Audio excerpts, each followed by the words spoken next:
we have tried to create a kind of a constituency and a voice. In the United States, for example, the Indian diaspora is one of the most powerful diaspora. But I think that they were pretty silent. And I'm not saying that this has been written and spoken by Mr. Shashi Tharoor himself. He said when he went and talked to senators and congressmen, they said, none of your people have come and briefed us about this before. So definitely, what we have been trying to do is engage with them towards investments, towards coming in the science and technology collaborations and other kind of collaborations. But using them as lobbyists out of their own affection for the motherland, so I mean even if erstwhile, so I think this is some strategy, and I think we have mentioned in the book about this, how to go about doing it. And I agree with you that diaspora, in my view, disappointed us in terms of becoming a strong voice vis-a-vis the American establishment. But President Trump, I mean, he doesn't listen to anybody. He listens to the lobbyists who are very close to him, a couple of people. And now we have tried to get there. We have also hired about 4 lobbying firms, and we are doing all that. The second question was about Turkey. Yes, Pakistan and Turkey relations are very, very old.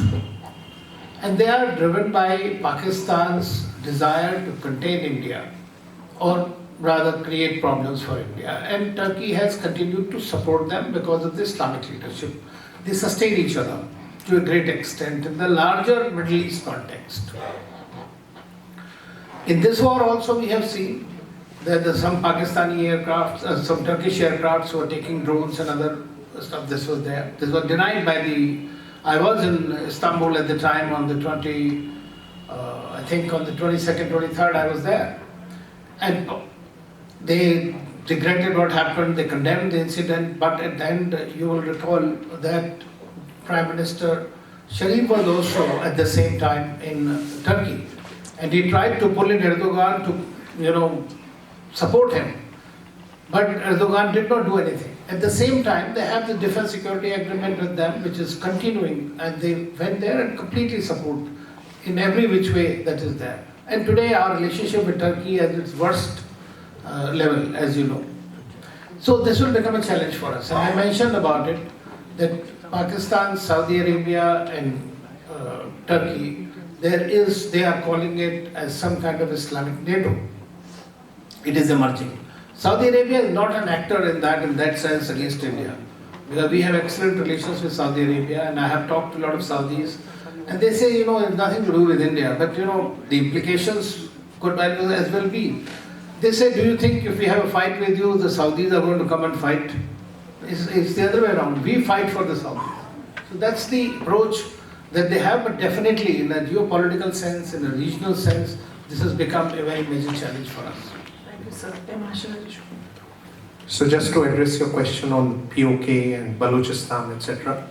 So first thing I want to say is that, when we talk about geostrategic relations, we always try to put what are the disadvantages or weaknesses of the enemy and expect that they will kind of disintegrate. I don't think we should pin our hopes on that. We should make ourselves strong so that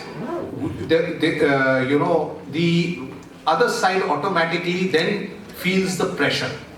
Okay, but when it comes to POK, I don't think there is any. There is a very minor movement which does advocate that, but because they have settled a large number of people from mainland Pakistan and POK, that movement hasn't gained any momentum. So we should not be keeping our hopes up that something is going to happen in that direction, and this is not the right time to take back POK, as some people were suggesting.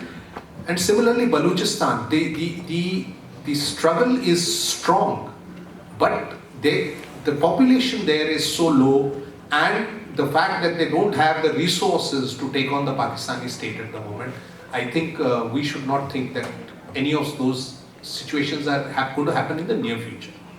Nitin, Gokhale, you want to come? Yes, just 2 quick points on Trump and the war of narratives. You have to understand Trump, we are dealing with 3 different characters of Trump. One is the MAGA, Make America Great Again character of Trump. The second is the businessman Trump, who wants to make money for himself and his family. And if you sort of subscribe to that, like he's asked for this board of peace, $1 million for everyone. It's a money-making thing. And the third characteristic he has, he's a big egoist. So on the 10th evening, according to some of the people who have dealt with the White House, what happened was that Marco Rubio went to him and said, Mr. President, you have saved the humanity, a catastrophe, you have averted a nuclear war between India and Pakistan, and General Asim Munir is on the line, so to congratulate him. So that happened, but he didn't get a call from India at the same time, and that probably started the spiral of what is happening right now. The second part about narratives and diaspora and other stuff, let's not be under any illusion. In war, in peace, and in narrative building, we are alone.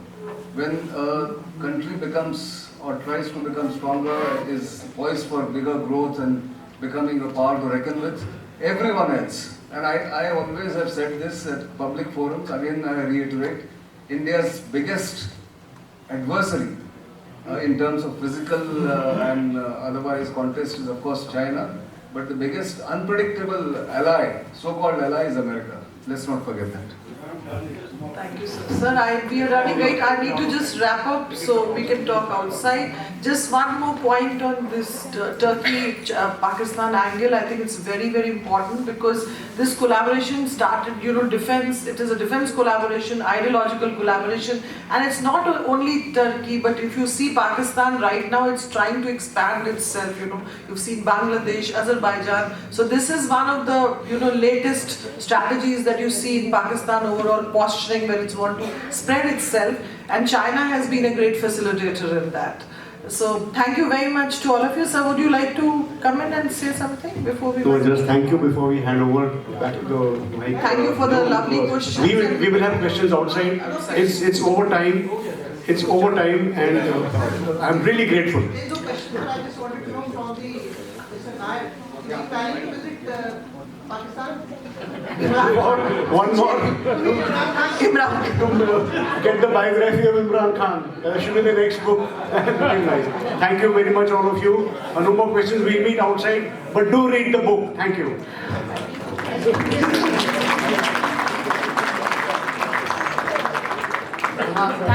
Thank you. Wait, please. We have to follow protocol. That's the problem with us Indians. We're not very great when it comes to protocol. There's a formal vote of thanks from Mshl, Rajesh, Kumar. So post that we will move. But meanwhile, I have to say a huge thank you to you for Ms. Chawla ji, Dr. Chawla, for your thoughts and for facilitating the interaction, and to each of the panelists for throwing so much of wisdom inside. Wisdom is the punji of this country, and I think we have to keep drawing upon the wisdom that is inherently here in the people. I think that is what has to, shape all the strategies in the coming times. So thank you again, ma'am. And now over to you, sir. Thank you.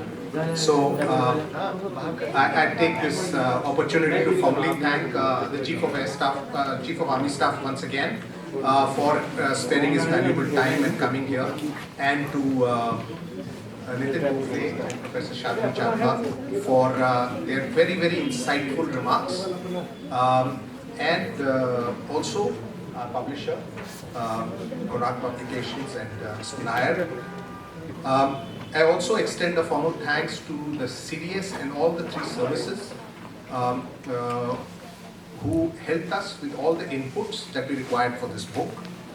I thank the CISC for attending this function, as well as all the senior serving officers and GFMS for being here.